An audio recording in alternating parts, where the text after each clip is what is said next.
여기 두 사람이 회사 사무실 한복판에 대치한 상태로 서 있습니다. 한 명은 키 190은 넘어 보이는 멕시코 남성이고 그의 반대편에 서 있는 남자는 그보다는 작은 키의 아시아 남성인데요. 그들을 둘러싼 이들은 어찌할 바를 모르고 있습니다.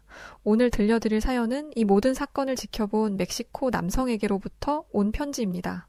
그는 자신의 회사에서 벌어진 이 싸움을 보며 굉장한 부끄러움을 느꼈다고 하는데요. 같은 멕시코인마저 부끄럽게 만든 이 사건의 전말을 들려드리도록 하겠습니다. 안녕하세요. 저는 멕시코 몬테레이에 살고 있는 아담 크루스라고 합니다. 저는 다국적 기업의 평범한 회사원으로 지내고 있는데요. 최근 다른 나라의 기업들과의 교류가 활발해지면서 해외 주재원들이 저희 회사로 들어오고 있습니다. 그중 한 국가가 바로 한국이었어요. 처음에는 한국이라는 나라가 굉장히 생소하게 느껴져서 왜 굳이 많은 아시아 국가와 교류를 하는지 이해가 되지 않았습니다. 저는 회사에서 힘 있는 목소리를 낼 만큼의 직책은 아니었거든요. 하지만 그럴 만한 이유가 있을 거라고 생각하며 한국에서 파견 나온 한국 주재원이 지낼 곳 등을 준비하고 있었습니다. 저와 제 동기 호세가 함께 한국 주재원의 거처와 자동차, 의전 등을 맡았어요.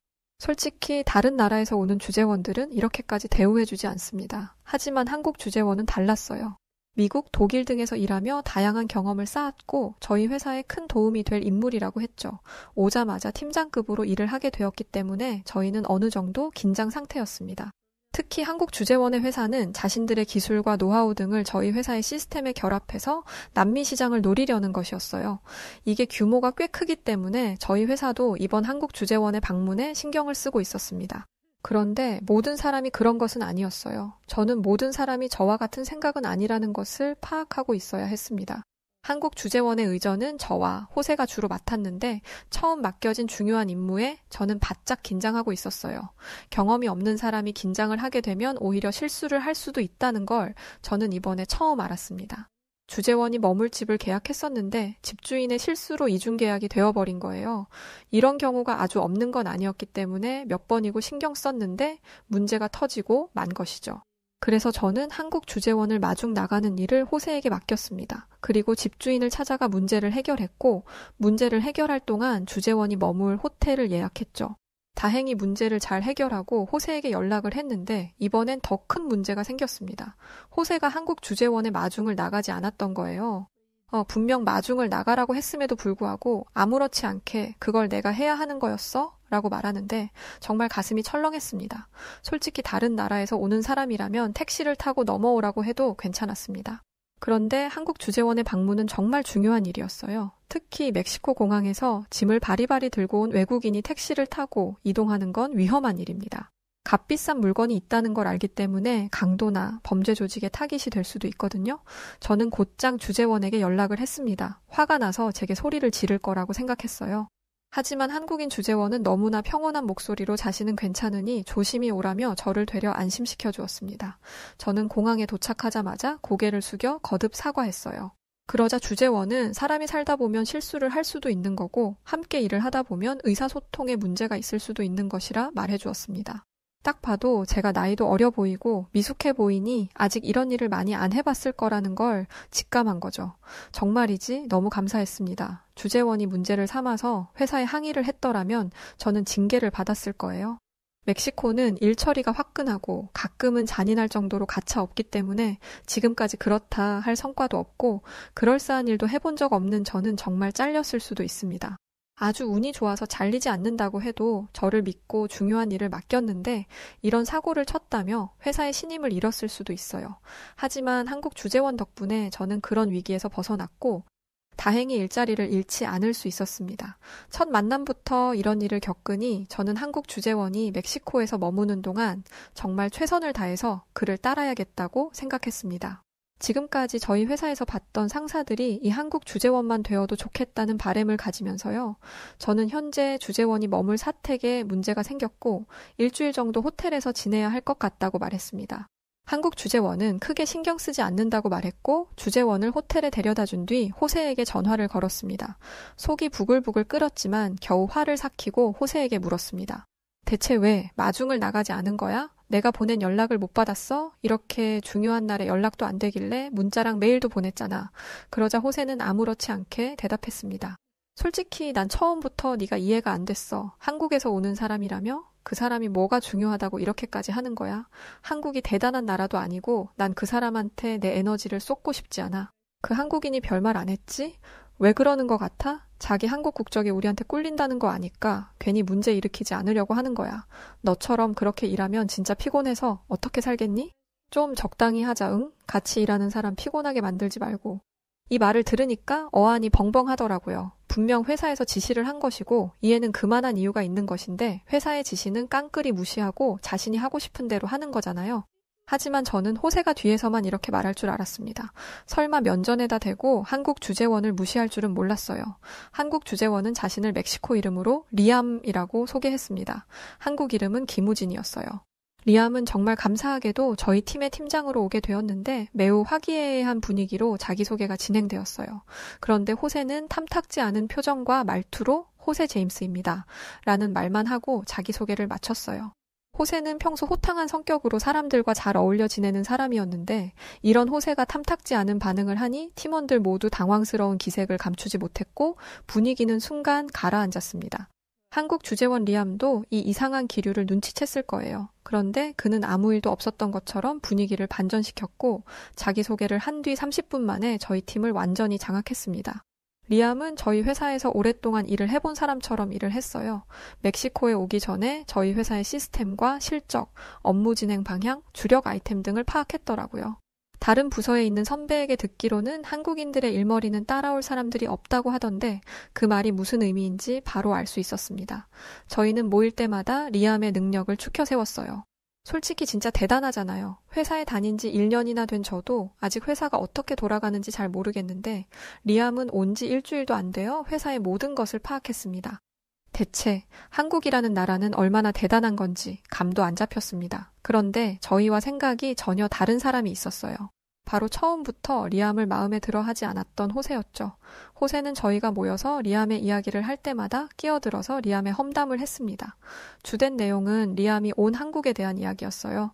리암이 일을 잘한다는 이야기를 하면 호세는 리암이 온 나라는 한국인데 사실 한국은 워낙에 가난하고 못 살아서 어릴 때부터 일을 해야 한다며 험담하기 시작했고 이에 그치지 않고 호세는 그 나라는 아주 못 살고 사람들을 착취하는 걸 당연하게 생각하기 때문에 사람들이 일을 잘하게 하기 위해서 별의 별짓을 한다라며 한국 주재원인 리암도 아마 어릴 때 그런 걸 겪어서 일을 좀 잘하는 것처럼 보이는 그런 사람일 거야 라고 했습니다.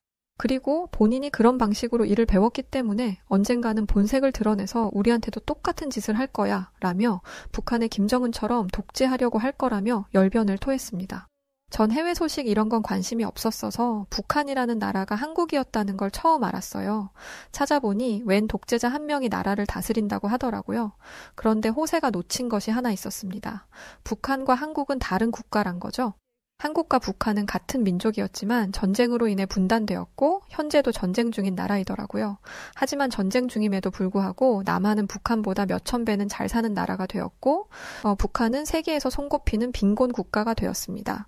저는 리암이 남한에서 왔다는 것을 확신했지만 호세는 아니었습니다.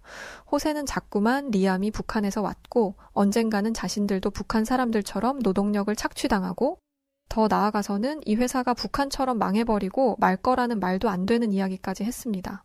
그런데 호세가 이렇게 주장을 해봤자죠. 저를 포함한 모든 팀원들은 호세가 얼마나 말도 안 되는 말을 하고 있는지를 알았습니다. 그래서 반응도 안 하고 호세가 무슨 말을 하면 무시했어요. 그런데 한 가지 참을 수 없었던 건 호세가 리암이 지시한 일을 하지 않는다는 것이었습니다. 저런 근본 없는 나라에서 온 인간의 말을 따를 수는 없다면서요. 그리고 자신이 업무를 하지 않으면 언젠가는 그 난폭함을 드러내고 말 것이라고 말했습니다. 자신은 그 모습을 이끌어내서 진짜 모습을 회사에 폭로하고 이 회사를 올바른 길로 이끌 거라고 말했어요. 호세는 몰랐겠지만 리암은 이 사실을 모두 알고 있었습니다. 다른 직원들이 호세의 행동을 공론화해서 다시는 저런 짓을 하지 못하게 하라고 건의했지만 리암은 그러지 않았어요. 그러면서 이렇게 말했죠. 진정한 리더는 자신의 힘으로 되는 것이 아닙니다. 누군가가 세워줄 때 진정한 리더가 되는 것이죠. 저는 이 말에 큰 감명을 받았습니다. 리암은 호세를 다른 곳으로 좌천시키거나 강력한 조치로 회사를 그만두게 할 수도 있었어요. 하지만 그러지 않고 호세가 자신의 행동을 돌아보기를 바랬습니다. 그러면서 한국인들이 자신의 팀과 조직을 어떻게 대하는지를 알려주었어요. 한국은 뒤처지는 사람들을 꼬리 자르듯 자르지 않는다고 합니다. 모두가 자신의 역할에 충실할 수 있도록 끌어주고 그 능력을 개발하게 한다고 하죠. 미국의 대표적인 다국적 기업인 구글은 직원에게 아무런 언질 없이 출근 당일에 해고를 통보한다고 합니다. 그리고 최근 저희 회사에서는 암에 걸린 직원을 한 번에 잘라버린 일도 있었어요. 하지만 한국에서는 결코 그런 일이 일어날 수 없다고 합니다. 회사는 이익을 추구해야 하지만 돈이 사람보다 귀할 수는 없다는 리암의 말에 모든 팀원들은 감동을 받았습니다. 그리고 일을 잘 못하면 잘릴 수도 있다는 두려움이 있었을 때보다 더 열심히 일했어요. 저는 호세가 이 정도 되면 정신을 차릴 줄 알았는데 호세는 여전히 정신을 못 차렸습니다. 그러던 어느 날 호세의 선 넘는 행동이 극에 달한 사건이 벌어지고 말았어요. 리암이 미팅을 마치고 집으로 돌아가는 길, 택시를 타고 가던 중 무장강도를 만났다고 합니다. 제가 살고 있는 몬테레이는 멕시코 제3의 도시로 그만큼 치안이 괜찮은 곳이지만 다른 지역에 비해 치안이 괜찮을 뿐 경찰과 카르텔이 대치하는 모습을 종종 볼 수 있을 정도로 치안이 좋지는 않은 곳이에요. 하지만 저희 회사가 있는 곳은 도심이기도 하고 버스나 지하철 같은 대중교통만 타지 않으면 꽤 안전한 곳입니다. 그래서 평소에는 택시를 타고 다녀요. 택시를 타고 다니면 안전하거든요. 그런데 강도의 습격을 당하다니 운이 없어도 굉장히 없는 거죠. 그나마 다행인 건 외국인인 덕에 몸은 다치지 않았던 것입니다. 하지만 무장 강도의 습격을 당하는 과정에서 차와 차가 부딪혀 병원에 입원하게 되었습니다. 이 소식이 알려지자 회사에서는 난리가 났어요. 이런 일이 일어났으니 리암이 한국으로 돌아갈 수도 있을 거라고 생각했습니다. 이 일이 알려지자 팀원들은 걱정이 한가득이었어요. 딱 한 사람, 호세만 제외하고 말이죠. 호세는 리암이 입원을 한 것을 두고 엄살이라고 표현했습니다. 한국은 그러니까 호세의 말을 빌리자면 북한에서는 더한 일도 많을 텐데 이런 일을 가지고 입원을 하냐면서요. 이런 일이 한두 번도 아닐 텐데 겨우 이런 일을 가지고 입원을 하는 건 회사에 시위를 하는 것이라고 했습니다. 아니면 회사의 보상금을 받기 위해서일 거라고 이야기했죠. 사람이 사고를 당해서 입원해 누워있는데 이런 반응이라니 저는 리암이 이 이야기를 듣지 않기를 간절히 바랬습니다.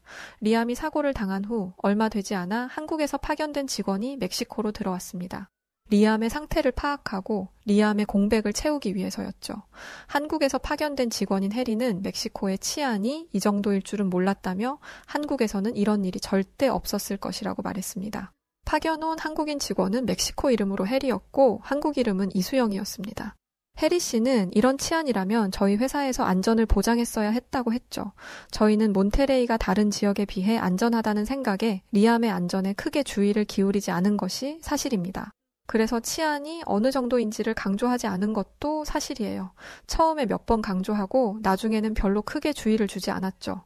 따라서 한국에서 온 해리의 문제 제기에 수긍할 수밖에 없었습니다. 그런데 호세는 달랐습니다. 되려 한국인 직원에게 화를 냈어요.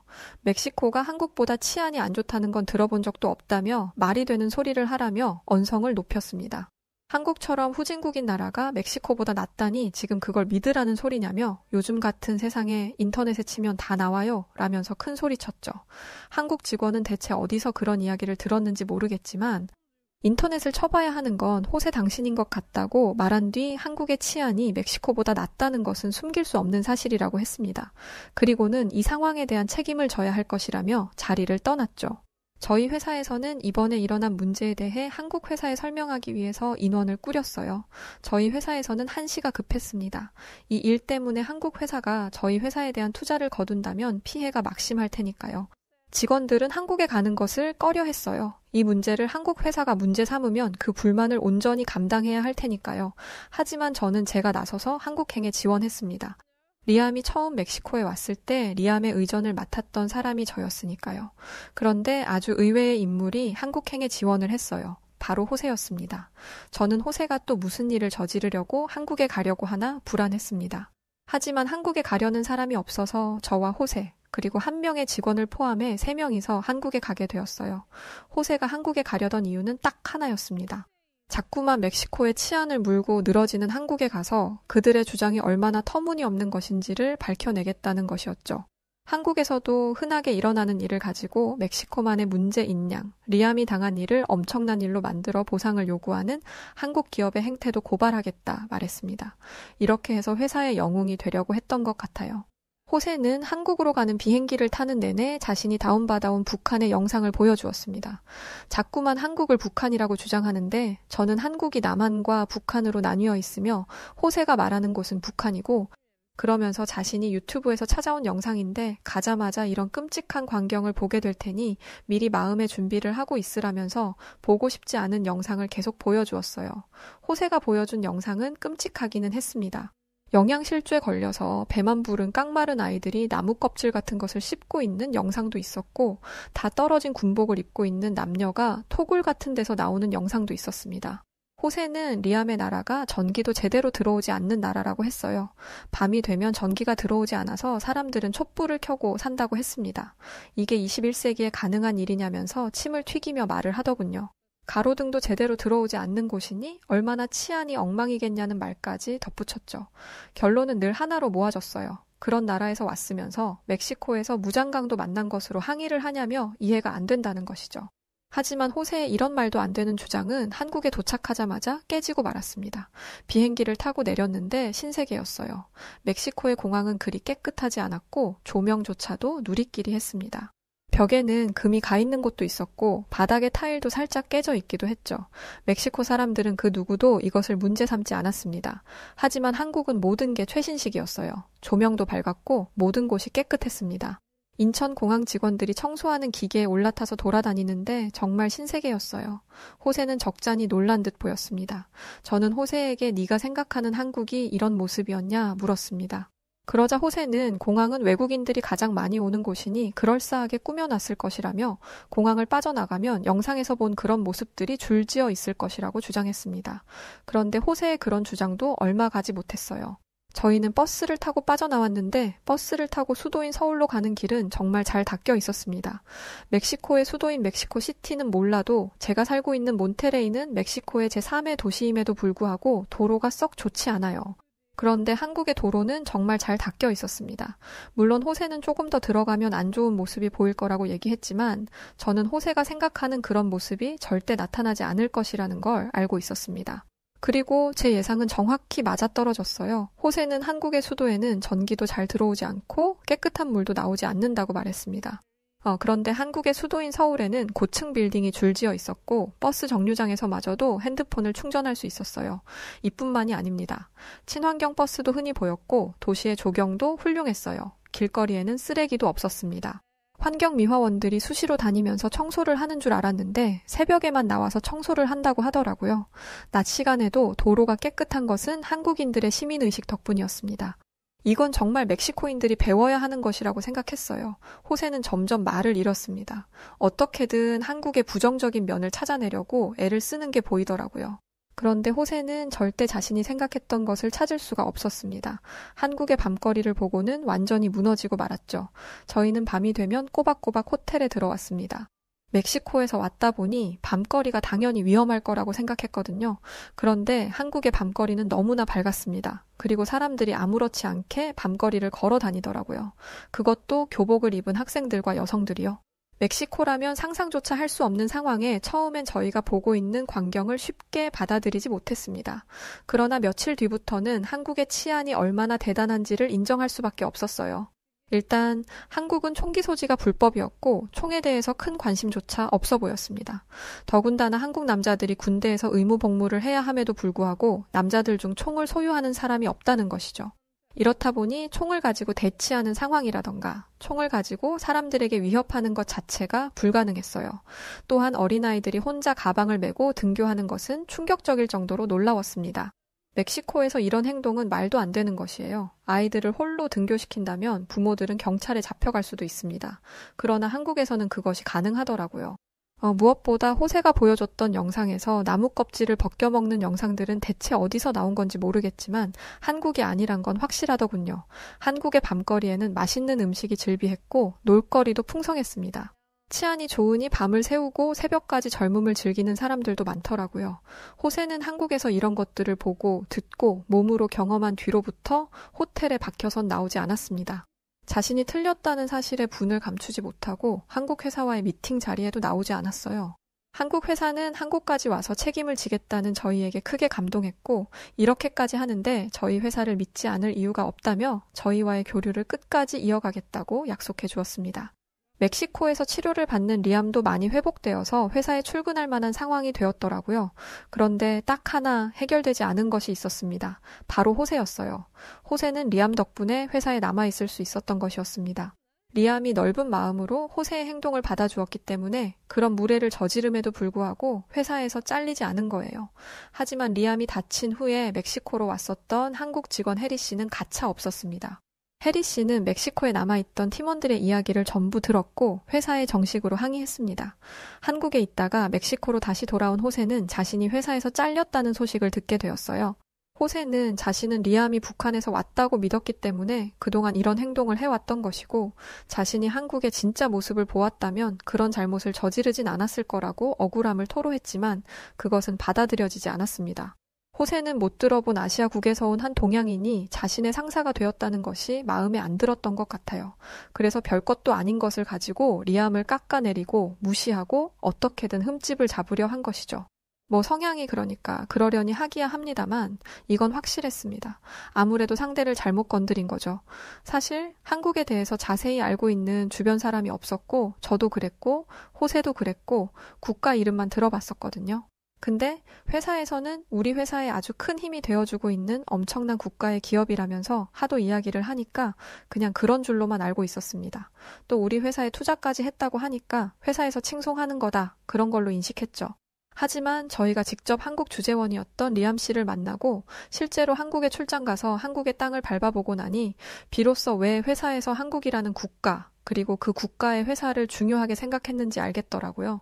시간이 흐르고 호세는 아직도 직장을 구하지 못해 빈둥거리는 백수로 지내고 있고 저희 회사는 한국 기업의 도움을 받아 날로 성장해 갔습니다. 저 역시 한국인 리암 옆에서 열심히 일을 배웠더니 승진까지 했습니다.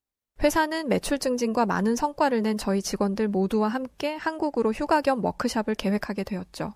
그런데 그 소식을 어떻게 들은 건지 호세가 가끔씩 회사 주변을 배회하는 게 눈에 띄더군요. 리암도 그 모습을 봤습니다. 리암은 회사에 있을 때는 기회를 주었겠지만 자신의 잘못으로 회사에서 쫓겨난 완전한 타인이라면 스스로 본인의 삶을 책임져야 호세 본인 스스로에게도 도움이 될 거라고 말하면서 눈길조차 주지 않았습니다. 언제나 친절하고 착하기만 했던 리암을 봤었는데 와 정말 공과사가 딱 부러지는 훌륭한 마인드를 가졌다는 생각이 들면서 소름까지 돋더군요. 한국이라는 나라와 한국을 이끌어온 사람들을 보면서 정말 느끼는 게 많았던 시간이었습니다. 네, 오늘 사연은 여기까지인데요. 정말 한국을 아직 잘 모르는 해외 사람들이 많구나 하는 생각이 들었습니다. 하긴 생각해보면 저도 멕시코라는 나라 유튜브로 영상을 본 적도 없고 잘 모르긴 하니까요. 자, 그럼 오늘 사연 어떻게 들으셨나요? 오늘 사연이 재미있으셨다면 구독과 좋아요, 알림 설정 부탁드리고요. 지금까지 해외 다양한 사연들을 읽어드리는 여우튜브 송은지였습니다. 더 좋은 영상으로 찾아뵐 것을 약속드리면서 끝까지 시청해주신 구독자분들 모두 감사드립니다. 고맙습니다.